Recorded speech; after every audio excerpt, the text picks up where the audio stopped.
Hello and welcome to our video on why Warren Buffett does not invest in gold or bitcoins. Let us take it from the start. Before there were paper currencies, people used precious metals like gold and silver as currency. This is because precious metals are durable commodities and can be used as a store of value, which can be reclaimed later. Let's first introduce two concepts. The first one is fair value. Fair value is the value of any entity which is determined from self-use or self-consumption. So, for example, how much value does a person place to, say, an ounce of copper for their personal use, as relative to other things, say apples, bananas, housing, etc. This is the fair use value of copper in the economy.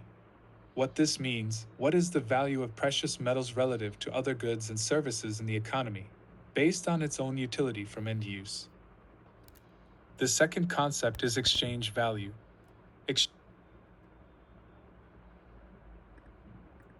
Exchange value is the relative value at which a certain entity is actually being exchanged. The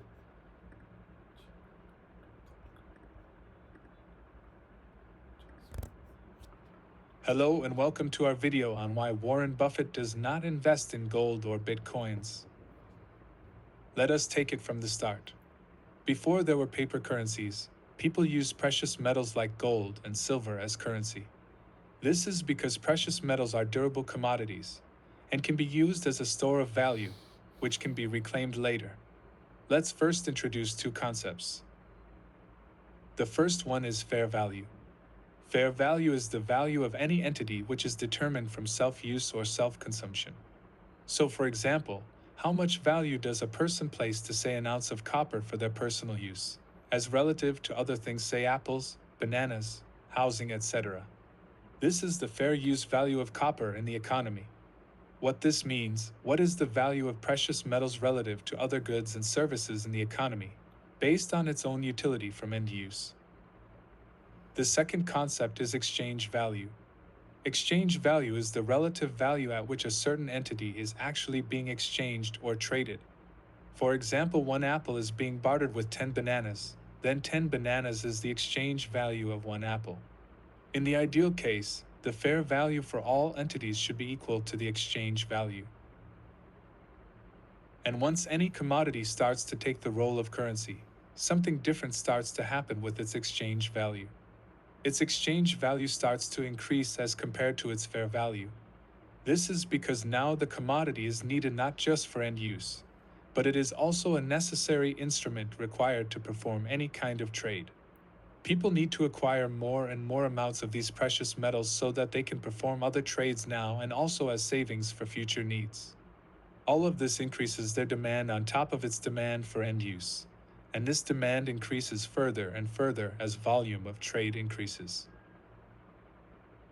Consider copper, for example. It has a lot of end uses. As copper utensils conduct heat well and aid in cooking, it is also used to make electric wires and other household fittings, etc. Its fair value will be decided based on this end use by the people of the economy. But if people start to demand copper as currency for any kind of trade, then its exchange value will increase. Because people will now have to acquire more copper than they need for end use, so that they can perform other trades like getting apples and oranges. And this increases the demand for copper. In economics, this phenomenon is called the price of money. That is, what is the value of a commodity owing to its use as a currency, and not just owing to its value for self-consumption and end use. And this brings us to what I call pseudo-currencies of our modern age, namely gold and other cryptocurrencies like Bitcoin. The reason they are pseudo-currencies is that they are not truly currencies, that is, people do not demand all trade to be performed in them. They are not required, and instead are optional. And this causes an interesting problem. If they are optional to perform trade, what is its correct exchange price? As we discussed earlier, currency's price relative to goods and services is determined by two components: its value as end use and value as its demand needed for trade. For the case of gold, there is some value which can be attributed to end use. But since it's not a mandatory requirement for trade, it's not an active currency. Hence its exchange price due to demand as currency is absolutely arbitrary. In the case of Bitcoin, the situation is even worse, because Bitcoin is not even a commodity which has any end use at all, and it's not actively used for trade. So there is no way to determine its fair price either. So the prices for both of these are almost arbitrary. In finance terms, this is a kind of speculation. People are buying gold and Bitcoin at current market price, simply hoping that their price might increase in future, or at least will not decrease. The price is also influenced by how much cheap money is available to people, which depends on current income and saving levels and availability of cheap loans, which are driven by government's fiscal and monetary policies. For these reasons, it is impossible to predict what their true value is in the economy. In this article on Nasdaq.com, the authors explain what Warren Buffett thinks about gold. To him, gold is the classic case of an investment that doesn't produce anything. The only way you make money from investing in gold is by hoping someone pays a higher price for it later. When the price of anything is higher than its true price, which people are willing to pay for its utility and end use, that is the definition of a bubble. That is, the price is higher than its true value. And with gold and Bitcoins, no one truly knows what its fair price and value should be.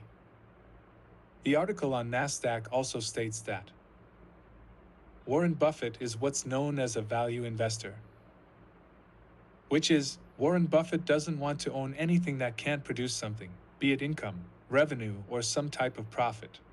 Currently, gold is priced at $74,236 per kg. There are about 200 million kilograms of gold and about 2.33 trillion US dollars in the world, which means there are 11,650 USDs available per kg of gold. So if today gold was to replace dollars magically 1-to-1 somehow, 1 kilogram of gold should replace $11,650. But instead its current value is $74,236 per kg, which means at least as its use as currency it is currently overvalued.